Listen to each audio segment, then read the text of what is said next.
My name is Adeem Younis. I'm the founder of the UK's largest Muslim website called singlemuslim.com, and I'm also the chairman and the founder of Penny Peel, which is an international NGO, non-government organisation. It's one of the fastest growing charities in the UK, and we work in over 30 countries worldwide. We're also Guinness World Record holders for the charity as well. And most recently we've been doing a lot more work domestically here at home. At one time in my kind of business career, I was involved in businesses that were operating 24 hours a day. So I was operating in a daytime environment where I had an agency, a design agency, and then I had a restaurant as well, which was open in the evening, late evening, into early morning. So my challenge was, how do I manage both? How do I keep my foot on this and foot on this as well at the same time? Because they're not even operating in the same time zone, so to speak. One's operating in the 9 to 5 and the other one's operating from 5 to midnight. But I remember vividly having this dream on a number of occasions where actually I'm running and I'm racing against physical objects. So I'm racing against a letterbox, I'm racing against a house, I'm racing against like other objects, in lampposts for example, and I can't move. I'm struggling, and I'm thinking to myself, why am I having this dream? I then realised that actually I'm trying too hard. I'm trying too hard and I'm trying everywhere, and I'm not focusing myself and I'm not really applying myself to the best of my ability. So I came to a little fork in my life where I thought, do I go into the restaurant trade, or do I go into the design agency, digital trade? At that moment in time, the restaurant trade was set up, and there was a lot of money that was coming in, there was cash that was being generated, and it was the easy one, and you could see the profitability there. But the digital side, the online, was something that was my dream and was my passion, and I really wanted to do that. But there was no money in the bank, and it just required more and more. So it was really hard. It was like, what do I do here? Do I keep them both going? But if I thought to myself, if I keep both going, I'm just going to fall flat on my face. It was a dream that was telling me that as well, that you can't operate like this. You cannot work 24 hours a day. And that was a big decision that I had to make, to close the restaurant down and just focus on my kind of like my passion, my love, which was to get my design agency and do what I'm passionate about, even though I knew it was going to be a long journey. So I think if there's a secret to success, it's going against the grain.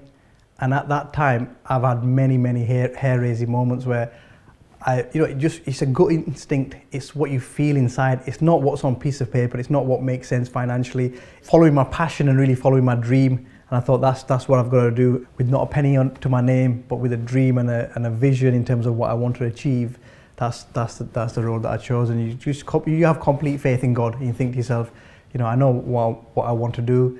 I know I can do it, in a naive sense, and not like being too cocky by it. I know I can do it better than the next person, because I believe that and I've got the passion for it. I think it's extremely important to be competitive, and I think you have to be competitive. And I think it's a good trait to have if you're competitive and you're improving quality. You're not just improving quality for yourself, but you're improving quality in your whole entire sector.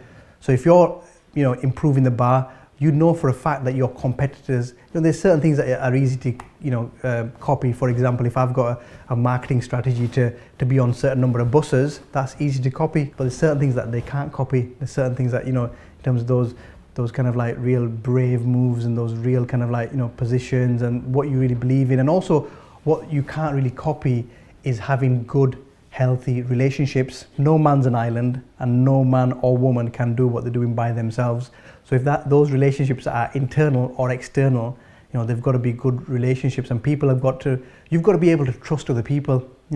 Trust is one of the biggest things, and you have to be able to trust others. But at the same time, people have got to trust you as well. If you're winning work, and you've got to have that reputation out there that if we give this job to Adeem can deliver. And at the same time, I've got to know is that if I'm giving this job to X, Y, or Z, they've got to deliver for me as well, because it's my name on the job that we're working together on. So that kind of relationships are hugely important, and trust is, second to none, really. I always say to the team as well, fail fast. Fail fast, because if you're doing something and it works, carry on doing it. But if you're doing something and it's not working, fail fast, knock it on the head and move on.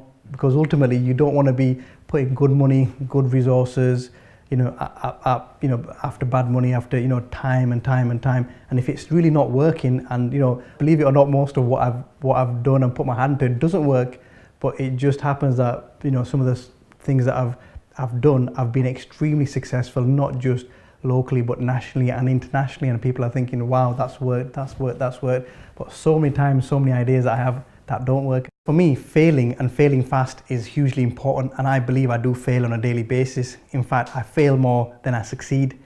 And the people that I like to surround myself with personally are the people that will give me a good kicking, not the people that say, well done, Adeem, fantastic, you've done a great job. I surround myself with people that are saying, Adeem, you didn't do that too well. Adeem, you could have done this. Why didn't you do that? Why didn't you do this? Because if I surround myself with people who are saying, excellent, well done, it's not gonna help me improve. It's not gonna help me grow. I see problems all the time, but sometimes in my mind I'm thinking, is that a problem? Is that not a problem? But when somebody says it to me, actually, you've got a problem there, that kind of clarifies that it's not only me that's seen that, but other people are seeing that problem as well.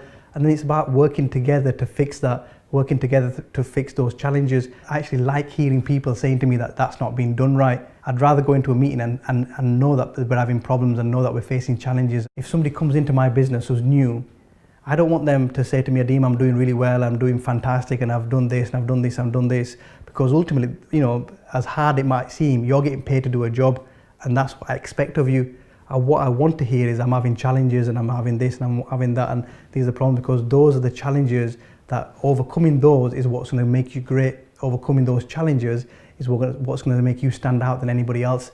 And that's, I guess, what's the difference between somebody who's successful and somebody who's not successful. It's about overcoming challenges, it's about overcoming struggles, and it's about kind of going and pushing yourself through that. Ultimately, we live in a country that gives everybody the same opportunities. I've got the same opportunities as anybody else, and I know that, but it's just a matter of how strongly and passionately I believe on those opportunities, and how much I really embrace those opportunities, and how much I can make out of those opportunities. And that's what sets me aside from the next person. So it's not about failing, it's about overcoming those failures as fast as you can. And time is the greatest healer. And if you can make some successes through that, then it's fantastic. But in terms of where you are, you have to have that success as well. And some of those successes are not kind of financially motivated.